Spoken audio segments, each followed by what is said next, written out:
Morning guys, well we hope you've enjoyed our little bimble around Shetland.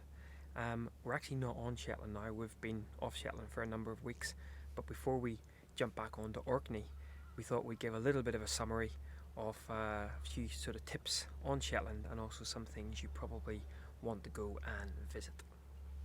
So first up, park-ups, loos, comms as in communications, leisure centres, things like that. From a comms point of view, first of all, we're both with BT, and I have to say the BT coverage was fantastic.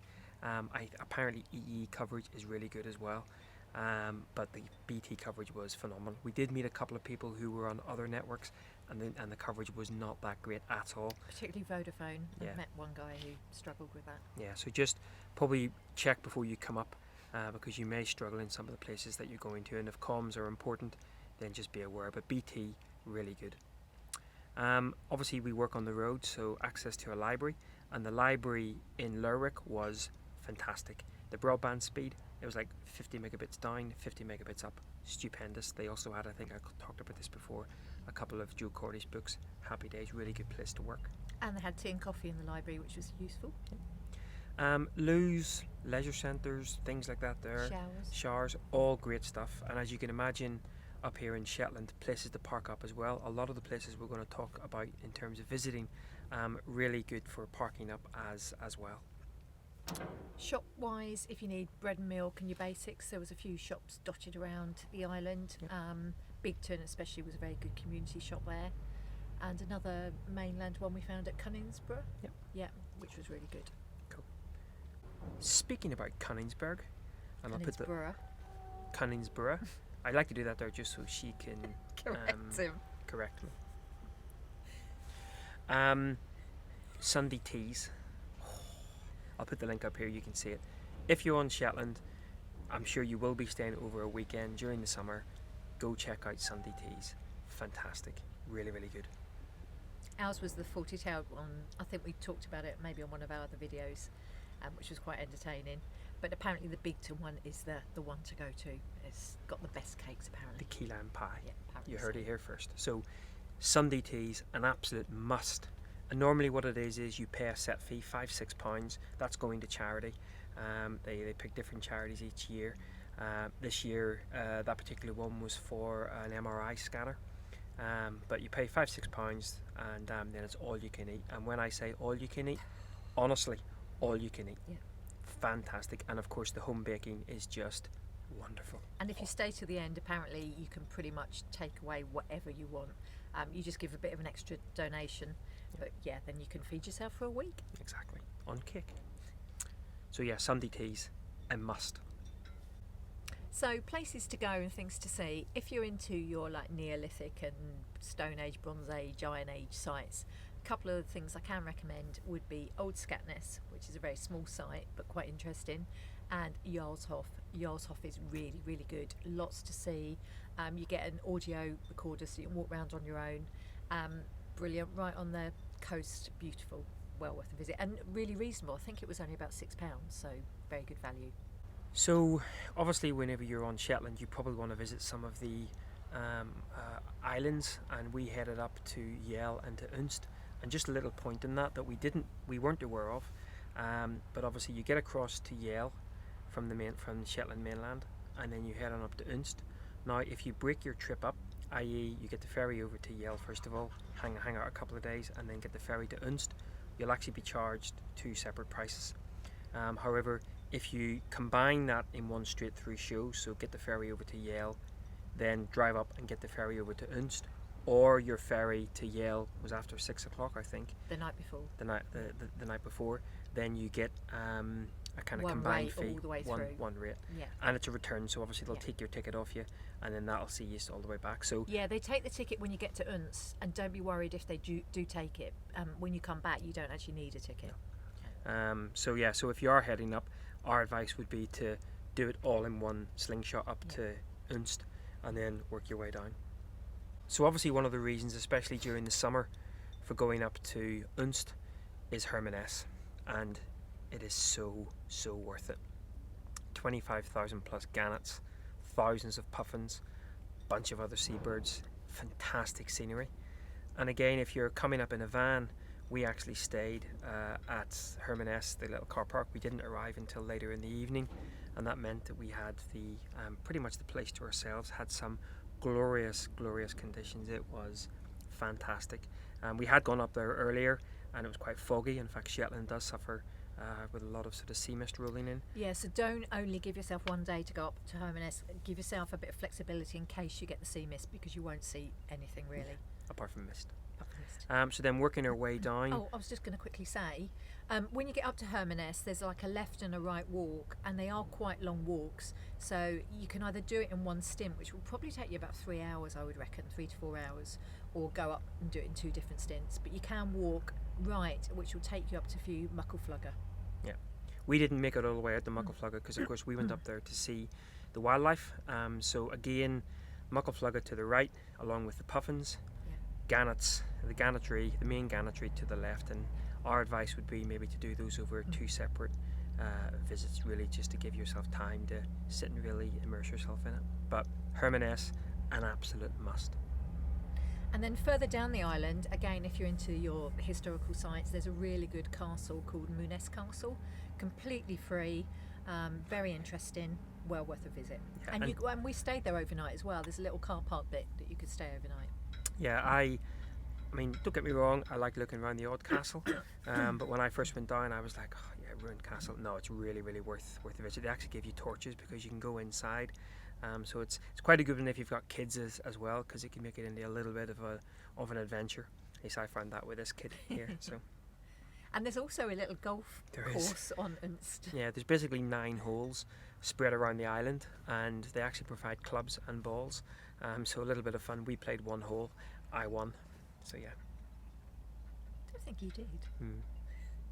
We then headed back to Yell on our way back to the mainland, and probably a couple of things worth doing on there. The Old Har Museum. Old Har! Oh yeah. Really interesting. Had a lot of information about the bravery of some of the islanders and the different shipwrecks that had occurred. And also the cafe there, the lady who works there, Nita, I think her name was, makes the most amazing cakes, and they're really cheap as well. Well worth a taste. And I think Yell was the only place we stayed on a campsite one night in Burravoe, down by a little harbour. The facilities are under an upturned boat. It's quite interesting. But one thing to say, get there very early because it gets packed in the busy times. Yeah, I think it was £5, was it? £10. £10 for the night. Yeah. And then basically there was also a honesty box for if you wanted to use the washing and the showers and stuff. But worth it using just even as a little base. I think one of the community halls, which is a couple of miles away, the odd Friday and Saturday night opens up either a public bar or like a Chinese night, Chinese food takeaway. That's one thing we saw actually around the island. You know, a number of the community halls on like a Wednesday or a Friday night will have like an Indian night or a Chinese night or a fish and chip night, so worthwhile hanging out for those. So that's on Yale. So 3 other areas that we visited a number of times actually, and again we're able to park up and just leave the van and go and explore. So Aishnes, or as we were originally calling it, Eshenes. So Eshenes, Aishnes. It's out on the west side. It's where one of the lighthouses is, some of the most dramatic sea cliffs. And as we've been told by a lot of the locals during the winter time, this is where you get some of the best storms coming through from the Atlantic. But that's certainly worthwhile visiting. Plenty of walks to do, some dramatic scenery, and the potential, we've been told, of seeing maybe some whales that we didn't.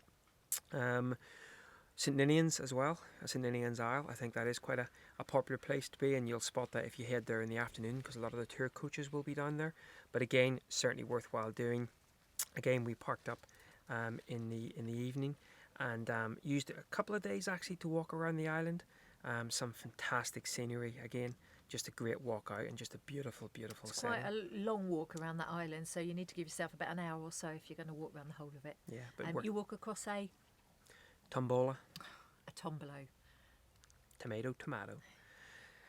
So that's St Ninians, and then again where we spent a couple of evenings was down at Sunborough Head. Now the first day we arrived on Shetland, we actually did spend our night up at Sunborough Head itself in the car park there, and then went up and seen the puffins. Again, it was a very misty morning, but what we found ourselves then doing from then on, there's a little sort of port that takes you out to the Fair Isle, and we stayed there. And actually, one of the weekends we stayed there, the weather, I think it was 25 degrees or something, one of the warmest places in the UK.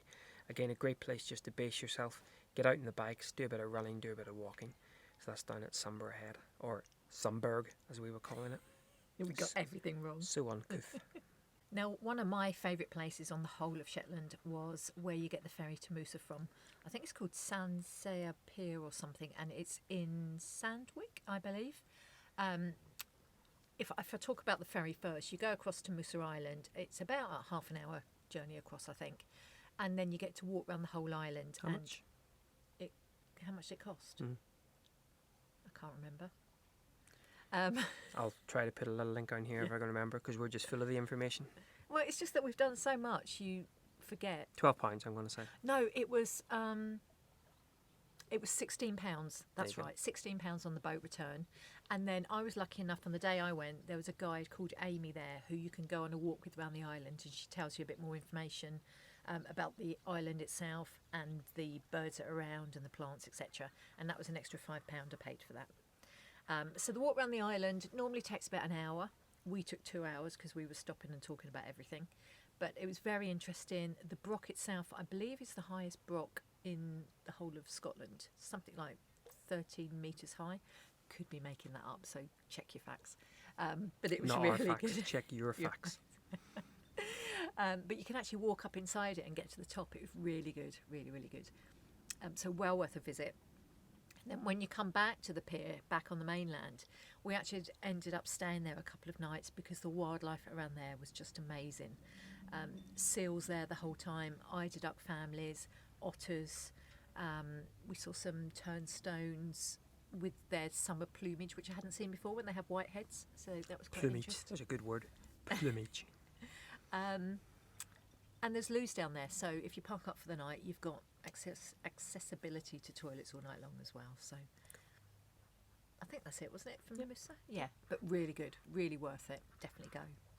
And then the final thing to talk about is if you're into your running, and especially if you're into your park run, then certainly one thing to do is the most northerly park run in the UK. Again, I'll link it up here, and that's over on Bressa. And you actually get a ferry across to it. Now that's also the ferry that you get across to then head to Nos. Which we didn't actually have time to do. We ran out of time. So. We didn't run out of time. You went to do it. Oh yes, I booked to go on a tour where you actually come to the base of the cliffs and see the birds from below, but the swell was too high and they couldn't get out. So potentially the thing to do, because you've got to get the ferry across anyway for park run, maybe combine your trip to do park run and then go do Nos. Again, we couldn't leave Guinness for that long, so unfortunately we weren't able to get across to Nos, but it looks incredible. If you do that, it's about 3 miles across to the other side of the island from where you get the ferry, and then you phone the warden on the island and they come in a little dinghy and pick you up. So again, you have to make sure the weather's okay, and I believe they don't do it on a Thursday, and maybe Sunday. So again, check your days if you're going to go. Talking of most northerly, we forgot to mention on Unst there's the most northerly tea room in the UK. A fabulous cake, Victoria's I think it was called. To be fair, everything on Unst is the most northerly, including in the morning we made blueberry pancakes, the most northerly blueberry pancakes. Unless the most northerly house in the island was making blueberry pancakes at that time. But we'll never know. We'll never know. So guys, there's lots more, but we'll sort of call it there. One thing for sure is we absolutely loved Shetland and we want to go back. It is one of those places that we'd love to see for a full year, not least to see Up Helliah. I'll put a link down. I'll put a link in the show notes below rather than explaining it myself. That would be certainly something worthwhile doing. But yeah, Shetland just blew us away. And we had 3.5 weeks there, and it wasn't nearly enough. No. So don't limit yourself. Don't just go for a week. If you've only got 2, then you can see a lot, but it's going to be tough. But if you can take time to go longer because you won't regret it. I mean, we're even thinking next summer to come back for 2 months.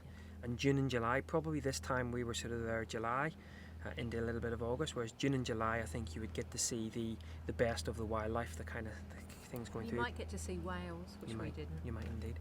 But yeah, it just absolutely blew us away. We absolutely loved it. The people